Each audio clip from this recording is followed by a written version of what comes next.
Guys, I've got a new, hey, wait, man, we're not unboxing yet. I got a new unboxing thing going on here with my folks down at Nurse.org, and I'm going to be unveiling these sneakers this time. Brooks running shoes. They are supposedly one of the best running shoes that a man can get, but I wouldn't know because I'm not really big into running. But I thought, hey, if I'm going to get into it, why not start off with the best? And as you can see, really, really nice shoes, excellent support.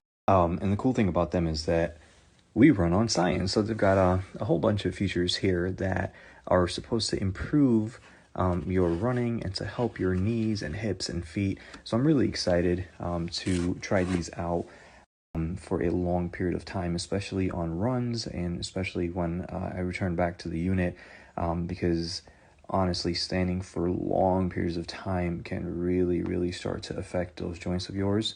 And he knows what I'm talking about. If you know me, then you know that I dislike long distance running as much as I dislike Starbucks and Jewel Osco. So you know this review that I'm about to give you for these shoes is going to be absolutely 100% honest.